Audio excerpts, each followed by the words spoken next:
एक लड़की रोबोट के हाथों को छूती है, फिर उसे आदेश देती है तुम कार बन जाओ, और वापसी बोली तुम ऑप्टिमस बन जाओ। फिर लड़की दौड़ते हुए भागी और एक पत्थर के पीछे छुप गई। ऑप्टिमस भी एक मिट्टी के ढेर के पीछे छुप गया। लड़की के सवालों का सामना करते हुए उसके साथी, जो अक्सर लड़की के सामने अपनी शक्ति दिखाते थे, उसके चारों ओर जमा हो गए और उसकी कार का मजाक उड़ाया। लड़की को यह सुनकर बहुत गुस्सा आया। लड़की ने कहा मेरी कार के बारे में कुछ भी बोलोगे, ये मुझे पसंद नहीं। बदला लेने की भावना के साथ रात में गिरोह चुपके से दूसरे साथी के घर के सामने आता है। नायिका अंडे उठाती है और उन्हें दूसरी लड़की की कार पर फेंक देती है। ऑप्टिमस बोलता है मैं इसमें अच्छा तुम मुझे दो। वह पूरे डिब्बे अंडे उठाता है और कार के पास चला जाता है। कार के ऊपर अंडों को रगड़ता है और ऐसे रगड़ता है जैसे डीजे बजा रहा है। ऑप्टिमस कार के सिर पर पलटवार करता है। काम खत्म होने के बाद जैसे ही वह पुलिस सायरन की आवाज सुनती है, नायिका जल्दी से छिप जाती है। ऑप्टिमस स्थिति को देखकर जल्दी से कार को पलट देता है और खुद को कार के पीछे एक गेंद में सिकोड़ लेता है। जैसे ही नायिका और उसका दोस्त पागलपन से साफ सफाई करते हैं, ऑप्टिमस को एहसास होता है वह एक कार में बदल जाता है और दोनों को लेकर भाग जाता है। दूसरा पक्ष करीब आता है और ऑप्टिमस सीधे कार को सड़क से हटा देता है, लगभग उसे चट्टान से नीचे गिरा देता है। वह जल्दी से एक बांह फैलाता है, बाढ़ को पकड़ लेता है और पूरी गति से गाड़ी चलाता है। वह वास्तव में ऊपर चढ़ने में कामयाब होता है। पुलिस अधिकारी उसके पीछे कसकर चिपके रहते हैं और जल्द ही उसे पकड़ने वाले होते हैं। फिर हवा में एक 360 डिग्री मोड़ लेता है और पुलिस कार पर पूरी तरह से उतरता है। पुलिस कार को मौके पर ही उड़ा देता है। वे सफलतापूर्वक पीछा करने से बच जाते हैं, लेकिन सुरंग से भागने के तुरंत बाद वे पूरी तरह से सशस्त्र सेनाओं के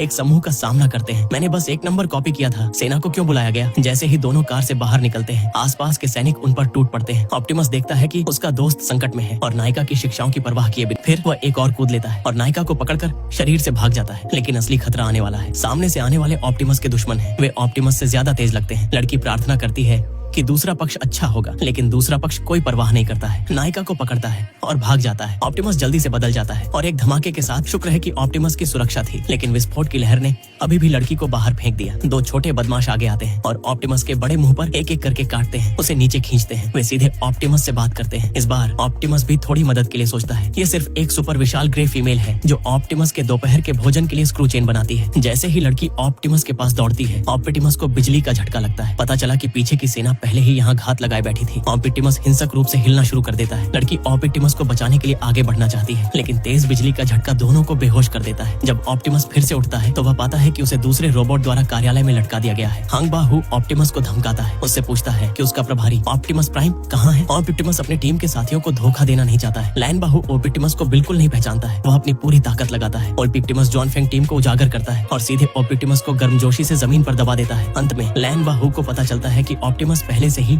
अजेय रूप से पिटाई कर रहा है। तब से ऑप्टिमस धीरे धीरे ऊपर चढ़ता है, लेकिन अप्रत्याशित रूप से ऑप्टिमस प्राइम के लेजर प्रोजेक्शन को ट्रिगर करता है। उन्हें पता चला कि ऑप्टिमस प्राइम जल्द ही पृथ्वी पर आ रहा है। जब लड़की और उसके दोस्त ऑप्टिमस के पास पहुंचते हैं तो ऑप्टिमस पहले से ही हिलने डुलने में असमर्थ होता है। लड़की को बहुत दुख होता है, उसका ऐसा अच्छा दोस्त इतनी आसानी से मर जाता है। तो